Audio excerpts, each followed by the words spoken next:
Somewhere in the 14th Street subway station, there is a statue of a little bronze man who waits for a train that never comes. I looked forward to stopping by his bench so that I could take the seat next to him and inspect my reflection in his shiny, bald head. My mom, Lucy Lavender, always said that I was just like my dad, Walter Lavender Sr., the same eyes and patience for listening, and that gentle way of curiosity and kindness.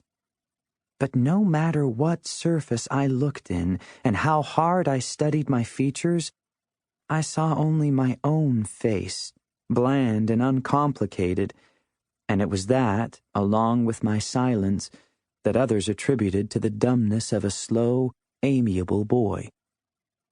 I did not mind, mostly, because then I was free to observe. Without the distractions of speaking and being noticed, I could listen more closely to what people said to each other and to themselves.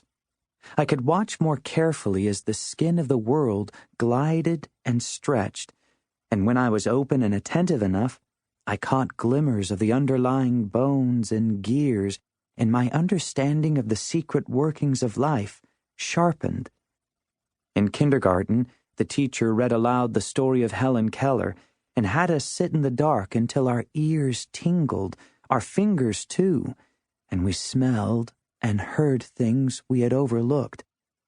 I wondered if that was what happened to me, the silence embedding itself into the crevices of my brain, forming a singular sense that reached into the borderland between the real and the imagined to discern the echoes of the imperceptible. My whole life, my mouth had been shut and my eyes wide open, and the deeper and darker my silence became, the more I began to sense outside of it traces of light, shifts in matter, changing undercurrents. As I grew older and it became clear to me that Lucy didn't perceive what I perceived, it was already just another part of me, and there was nothing so incredible about that.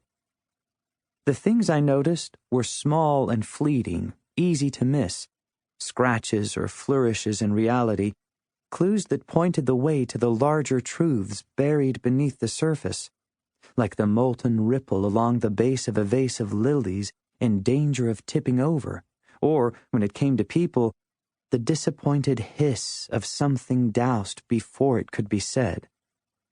Later, at Lucy's suggestion, I began recording these truths in my notebook so that my mind did not turn into a prison for my thoughts. "Write down the things you pick up that the rest of us miss," she said.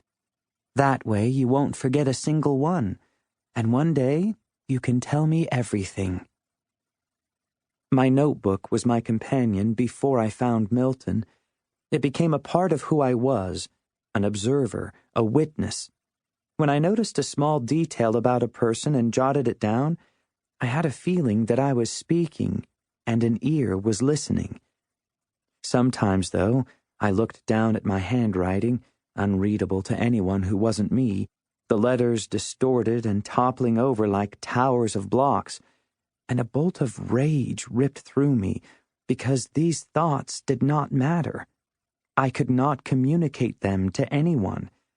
I was trapped in my role as an observer, separated from everyone else and unable to be a part of the story.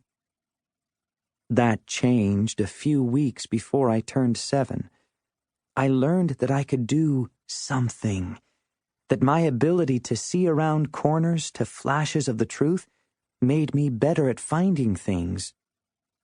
It first happened when a customer finished paying for her strawberry cheesecake profiteroles, and while Lucy printed the receipt, the woman touched her ear and discovered that her diamond earring was missing. I hadn't yet devised my rules for finding, but that time the telltale sign was an easy one to spot. As Lucy hurried around the counter and the woman crouched to sweep the floor, I noticed a delicate strand of silver trickling down her arm, a sign that she seemed to look right through. I tracked the silvery strand to where it stopped and reached forward to pluck the diamond earring caught in her sweater, and that was the beginning.